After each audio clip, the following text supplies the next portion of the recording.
I just wanted to come on here and say I'm sorry. I voted for him and I thought he was going to make things better for folks like us. I need to say I'm sorry. I voted for him. I thought he was going to help folks like me. I really did. Now my SNAP's gone, my Medicaid's gone. They cut off my heat and help last week. I don't know how I'm supposed to buy groceries next month or keep the lights on. I ain't got no. No. If you supported Trump, I'm not going to forgive you. I'm not going to show you any grace or empathy or understanding. Oh, what? You're regretting your decision now? Why should I care? Look, don't act all wounded. I saw you defend and make excuses for that guy each and every time he ran on bigotry, on bullying, on really obvious and provable lies, on proud ignorance of how things work, on a legitimate desire to hurt people he considered beneath him. And I saw you lap that right up. And it was gross. And then you saw him tank the economy, kill millions of Americans by lying about the COVID pandemic and eventually the treatment. You saw him try to steal an election through fraud, and then by inciting a violent insurrection, a literal attack on Congress. After that, you saw him get caught and convicted for fraud, sexual assault, stealing and hoarding classified documents that were vital to national security, crime after crime after crime. Then you heard him promise to do even worse, and you heard the people who used to work for him warn you that he was going to do even worse. And then what did you do? You tripled down. I seriously hope you don't think now that voicing a tad little bit of tepid disapproval is grounds for forgiveness. Look at what's happening now. Trump is sending masked and armed forces into American cities. These people are breaking into people's homes, ramming into their cars, grabbing them off the street, and throwing them into the back of vans. And these are kids, parents, grandparents. These are caregivers and teachers. These are legal residents or citizens, too. And they're getting carted off to prison or shipped into foreign concentration camps. People are disappearing and dying for no reason. And what else is happening? Journalists and comedians are getting censored. Books are getting banned, shows are getting pulled or canceled, teachers are losing their jobs, peaceful protesters are having FBI agents show up to their door to threaten them. I know people who aren't white or straight who every day are fearing for their personal safety or the safety of their kids. Millions of people are now weeks away from starving to death or losing their health care. Schools and hospitals are closing. Prices are going through the roof. Our allies are turning their backs on us. And the people that you just handed power over to are now openly talking about rigging or canceling elections through martial law. They're trying to denaturalize and deport a candidate that they don't like. They're refusing to certify the rightful winners of free and fair elections. They're openly talking about ignoring the Constitution so that Trump can continue to hold on to power even after his presidential terms are up. And you seriously mean to tell me that nothing that's happened over the last 10 years ever made you stop and reconsider your position? After all the horrible things we've seen happen, the disasters, the dire warnings, the global humiliations, all the angry voices protesting, all the families wailing with grief and loss, all the violence in the streets, the impeachments, the criminal indictments, the government shutdowns, the constitutional crises, after all that, now you're maybe a little bit less than perfectly happy with how things are right now. Cry me a river. You want forgiveness? You want grace? I'm wondering, when are white people going to start listening to the black community? When are we going to admit that they were right about Trump? They were right during the civil rights era. They were right about abolition. And now we know, now we can see they've been right about Trump all along. They got our attention during the George Floyd protests, but we didn't listen. We were just like fair weather fans. But if we could ever get behind this community, if we could ever draw from their wisdom and their knowledge of what America really is at the cellular level, because they've seen this all along, and there is so much we could learn if we would just humble ourselves and move out of the spotlight just for a moment and let them. Oh yes guys, welcome back to the channel. I hope you are all doing good wherever you are. You know, today's story is one that has been unfolding quietly in conversations, in online forums, and also community spaces across America. A story about frustration, about the regret, and a political divide that keeps getting deeper. Across social media, a growing number of white voters specifically those who proudly supported Donald Trump, they are speaking out about the hardship that they are now feeling, the hardships they are facing, actually, the hardships that they are facing. So they are talking about the rising costs of living, the closed factories, the broken campaign promises, and policies they believed would help them. But these policies are not helping them at all. So guys, let's just get into this video. Then I'll be coming back with more commentaries. In case of any thoughts, kindly feel free to let me know in the comment section. Stay tuned. This cannot be a surprise to you, can it? Trump supporters, Trump voters are regretting their vote.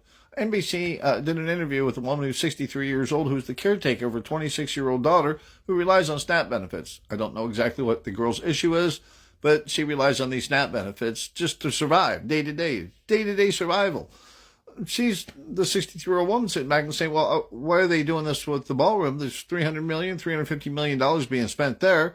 And that's supposed to be private donations, which obviously it's not, because Trump came out last week and said, well, the military is heavily involved. That's your tax dollars. That's my tax dollars. Don't tell me that's being privately funded when the military's involved. Well, this woman's starting to wonder why in the world these people are donating all this money to this ballroom that only a handful of people are ever going to be able to use when we've got people across the country waiting for their SNAP benefits to be paid out. Now, there's a judge that came out and said you have to pay out these SNAP benefits. Didn't say when it had to be done. He said it had to be done expeditiously. Okay, well, all right, when is expeditious? A week? 3 weeks? I mean, the day before Thanksgiving? How's that going to work out? No one's ever come out and said you have to do it and you have to do it by such and such a time. It has to be done expeditiously. And what's Trump doing? Said he's going to go ahead and do it, but they don't have enough money because it costs $8 to $9 billion a month for the Supplemental Nutrition Assistance Program, SNAP benefits, EBT cards, whatever it is you want to call it in your state. Well, he's got to be able to come up with the money somewhere. The judge ordered, hey, you came up with the money to pay ICE. You came up with the money to pay the military. Come up with the money to pay the SNAP program. And you know what? He hasn't come up with a plan yet. They're all still sitting back there wringing their hands going, well, I wonder when we have to do it, if we have to do it at all. I hope you get your benefits if you're a SNAP recipient, but don't be surprised if you don't. If you initially voted for Trump and now regret your choice, I need to see you at the forefront of all of the efforts against him. I need to see you showing up to protests, speaking about it, because you know what you did? You worked against all of the efforts that we put in to try and show everybody what the danger was. You tried to reverse all of that when you placed that vote, okay? So now you need to put in that work to try and help us. I'm not sitting here trying to make you feel bad, trying to put you down and shame you, okay? That's for another day. You can do that on your own time. My point here is, yes, you made a mistake, you did a bad thing, and now if you recognize that, it's time to take the step forward and help us fix it. As we continue watching, guys, we are seeing how today's episode is diving us into this growing frustration among some Donald Trump supporters who say they are feeling the consequences of the policies they once voted for, and they are now shocked that the black community is not rushing to sympathize with them. Guys, even in the comment section, let's explore on what led to this shift in attitude. What do you think led to the shift in attitude? Let's also explore on how political choices impact different communities. Let's talk about the complex history of empathy, expectation, and accountability in American politics, and why some voters now express regret over supporting President Trump. So guys, this video is not about blaming any race or group. It's just about examining real political conversations happening in America. During the conversation, have you noticed this shift too? What do you think is fueling this tension? Leave your thoughts in the comments, guys. Let's continue watching this remaining clip. Then I'll be back with more commentaries.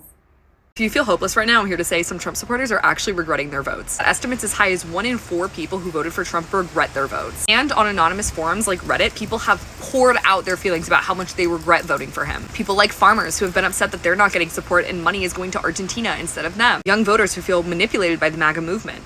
And centrists who aren't necessarily committed to a political party have all expressed serious remorse over their vote. The fact that people are admitting that they're not happy with the election and the way things have been with Trump is a serious step in the right direction. As you know, in most cults, people who speak out against the leader are seriously punished. They're ostracized and experience a lot of hostility, which typically prevents them from speaking out in the first place. So although it may feel hopeless and like fascism has been descending upon us for a few years, there actually is a sign of some progress. That's why it's so important to have conversations with these people. If you're a white person and you have family who are Trump supporters, this is a really good time to try to get through to them, especially because a lot of Republicans want the Epstein files to be released, which could be used as a way to find common ground with them and convince them to not be MAGA anymore. Still have a long way to go, but the fact that his approval rating is dropping is a serious sign. So guys, you know, now many of the Trump supporters are very much shocked. They are shocked, yes, that black Americans aren't offering them sympathy, that black Americans are unbothered, that they expected unity, they expected understanding, but instead they are discovering something else. A community that has seen these political cycles before and is choosing not to step in. You know, guys, some the Trump voters are now saying they feel ignored. They are saying they feel dismissed or even abandoned. And with that comes a new wave of regret, a realization that the vote they cast may not have delivered the future they imagined.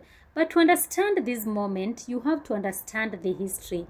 You know, for decades, the black Americans, they have warned that certain political promises were illusions, that they were designed to win elections and also not to change lives. Those warnings were often brushed aside until now, when others are beginning to feel the very consequences they once believed would only hit someone else. So when these frustrated voters cry out for empathy, many black Americans respond with a simple question: where was that energy when we were suffering? That is what they are saying. And this is not about revenge, guys. It's not about hate. It's about accountability, about the weight of decisions, and also about how different communities learn, how different communities react and respond to political realities. And for some of these Trump supporters, the regret is real, and they say they did not expect to lose healthcare options. They say that they did not expect their jobs to vanish. They did not expect the promises of prosperity to turn into silence. And now they are asking, did we make a mistake? We are misled. Yeah? Or they're saying, they're asking themselves, why we misled? Why didn't we listen? You know, this moment is just a powerful reflection of America's political landscape, how divided experiences can shape divided reactions, and how, for the first time, some voters are realizing that their struggles are not unique, they are shared. Yes, so the question becomes, will this regret lead to the real change? And will it shift communities, conversations, and future elections? Or is this just another chapter in the endless cycle of American politics? Guys, what do you think about all this? Let me know what you think in the comments. Have you seen these happenings? Do you think empathy is owed or earned? And where does the country go from here? Thank you so much, guys, for watching. Of course, all credit belongs to the original creators of the video. This video is meant for educational purposes and commentary purposes as well.